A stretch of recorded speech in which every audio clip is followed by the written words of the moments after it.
Good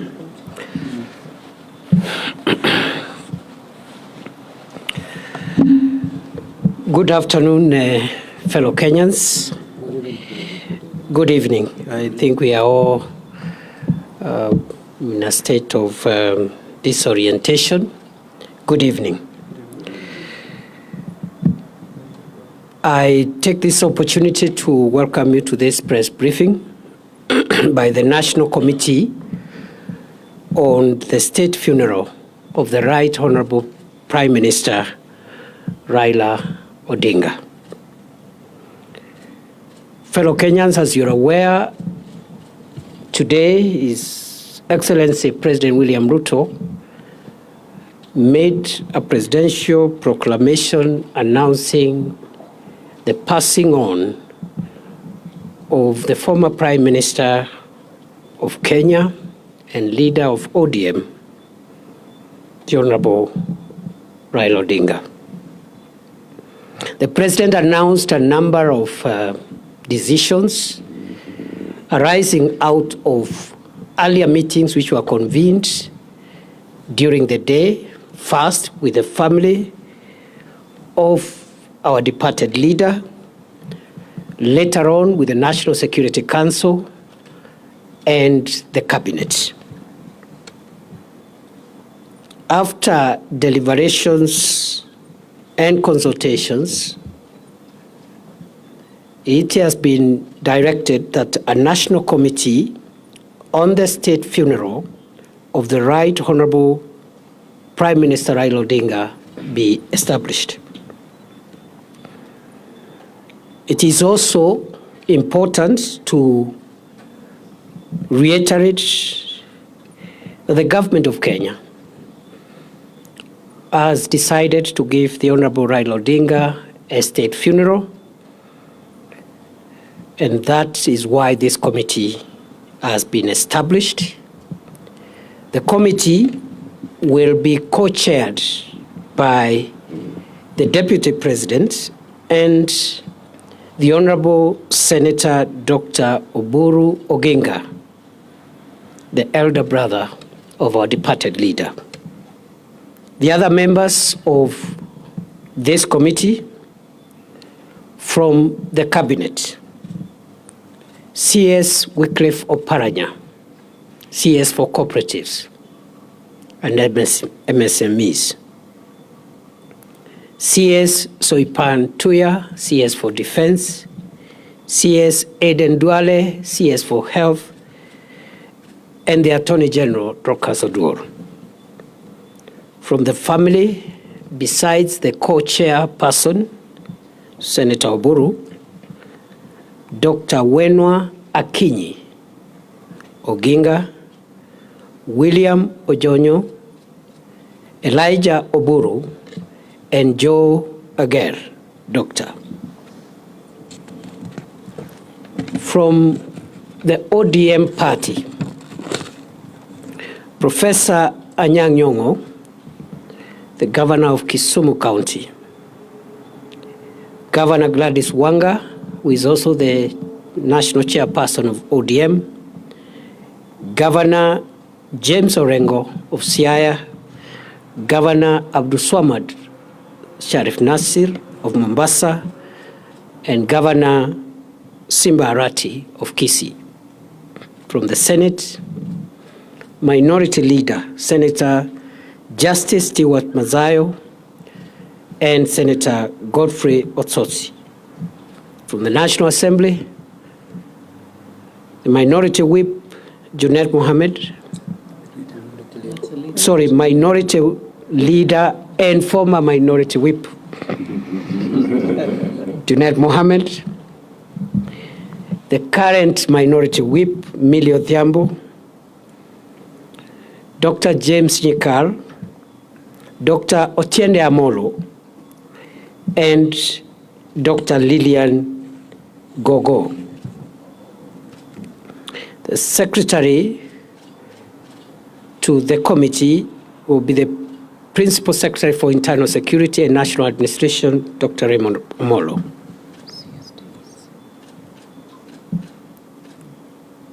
It is also important to note that the government has dispatched a high-level team consisting of government officials, family, and party officials to travel this evening to India to retrieve and bring back home the remains of our departed leader. That team already has been announced by the President. It is led by the Prime Cabinet Secretary Musalia Mudavadi. It has members of the Cabinet. It has members of the party, governors, and other senior officials and family members. And therefore, what has been decided is to share responsibilities. So some of you may be asking why so and so not part of this. So we have shared responsibilities. Some are helping us to go and do that important task, and the others have been left behind to speed up the arrangements for the next steps. His Excellency the President has declared 7 days of mourning, and the flags will fly at half-mast for the next 7 days within the Republic of Kenya and all the diplomatic missions abroad. It is expected that we will move very quickly in the next few hours and few days for the reason which has been communicated to us by the family of the late Prime Minister following consultations between the family and the family lawyer. We have been advised as a committee by the family that it was the wish of the Honorable Raila Odinga to be buried within the shortest time possible following his demise. And the family has informed this committee that that timeline is 72 hours. The family has also advised the committee that given that the Prime Minister died outside the country, and notwithstanding the very short period within which this process must be concluded, we are advised that the family and the ex-committee will give respect to the wishes of the late Prime Minister as far as possible, but at the same time accommodate any other nuances and contexts that are important, considering the family values and the community and society values for which the Honorable Raila Odinga stood for. In that connection, it has been decided, therefore, we will have an expedited process that balances the wishes of the departed Prime Minister, the wishes of his family, but also the community and other imperatives that must be taken into context. In that regard, it is expected that the aircraft that has left Nairobi a few hours ago will make touchdown in Mumbai at 1 a.m. local time. Will have a ground time of 2 hours and make a turnaround to arrive in Nairobi approximately 8:30 a.m. tomorrow morning. Upon arrival,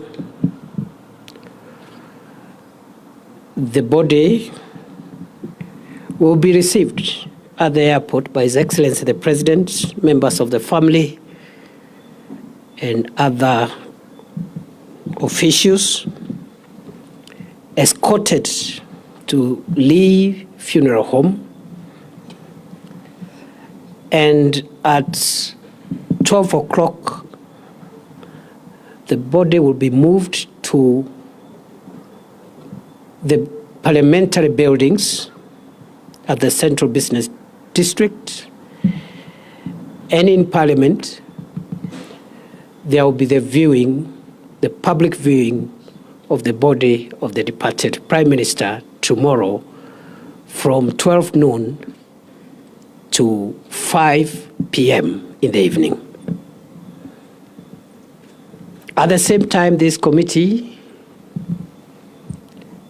has decided to help members of the public, supporters, friends of the late Prime Minister who may not make it to some of the events that will be happening tomorrow and the days to come, with public places from which they can watch all the proceedings from tomorrow's arrival to the other events that will follow until the final rituals and the final rites in the interment of our late leader.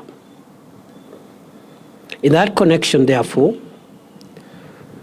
public grieving spaces will be created in various places, especially within Nairobi and also in other areas, as will be announced, where members of the public can follow proceedings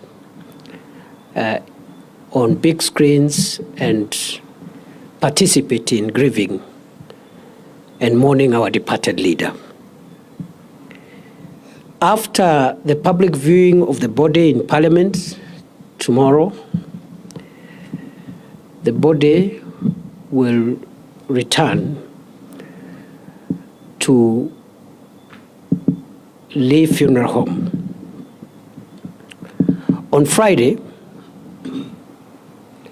from 8 a.m., there will be a state funeral service of the late Honorable Raila Odinga at Nyayo Stadium. And this state funeral service is expected to be attended by dignitaries and VVIPs from outside Kenya. It is a state event, and it will be conducted in accordance with the protocols of state events to give respect to the stature of our foreign hero. That state funeral service, once concluded, will then lead to the body being moved to the current home of the Honorable Raila Odinga for overnight stay. On Saturday, the body will leave Nairobi for Kisumu early in the morning, and there shall be public viewing of the body of the late Prime Minister at Moi Stadium in Kisumu City between 9 a.m. and 3 p.m. in the afternoon, after which the body will travel by road from Kisumu City to Bondo for overnight stay.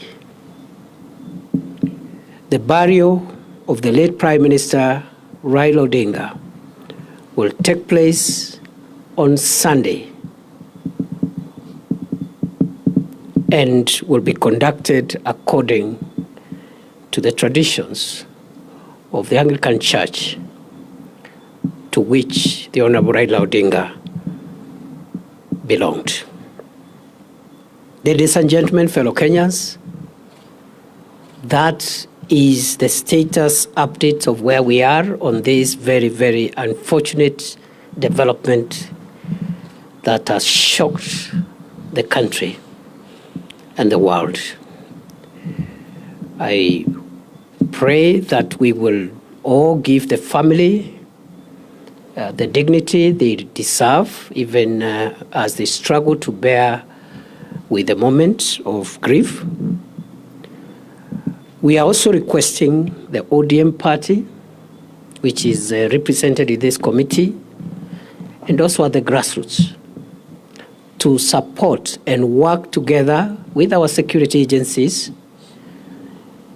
in the normal party manner to make sure that there is order and dignified mourning to ensure that we do not have any incidents that could disrupt this very important moment in the history of our country. So we want to request the ODM leadership and the branch leadership in all the places which are concerned to help us and work with our security agencies to make sure there is order. And I am informed that the party has structures, and we are confident those structures will support and supplement what the security agencies will be doing. That is all for now. We will have further briefings every day between now and then, and perhaps tomorrow evening we will have another briefing at the end of the day. I want to give now this chance to the co-chair of this committee, the Honorable Dr. Oburu Odinga, Senator for Siaya County, to say a few remarks, and then we conclude this briefing. Thank you. Yeah, fellow Kenyans, I take this opportunity also to join you in mourning your leader. We are mourning and also celebrating the life of a great leader. As I had told you before, I informed you that he was well and kicking about, and he will soon be back to the country. That was not a lie, it was the truth. He was very well until last night. I spoke to him. He was vibrant, up and kicking. It is only unfortunate this morning that he suffered shock, which is suspected after the postmortem to be heart attack. But we are not just mourning, we are also celebrating the life of our great leader. I don't have strength to speak much now. What the DP has said is what we have discussed and agreed, and I am only praying that our people at this moment behave in a dignified manner. Let us give my brother the dignified burial and send off that he deserves, and I hope there will be peace during this time and reflection on his life. So I thank everybody.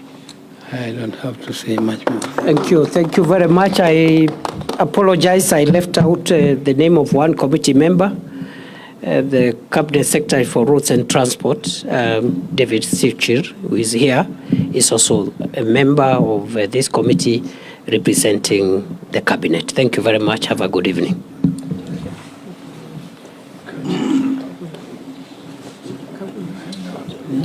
See you tomorrow.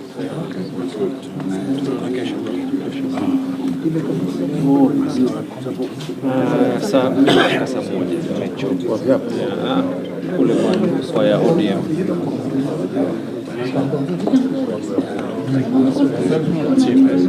Take care. We'll talk tomorrow.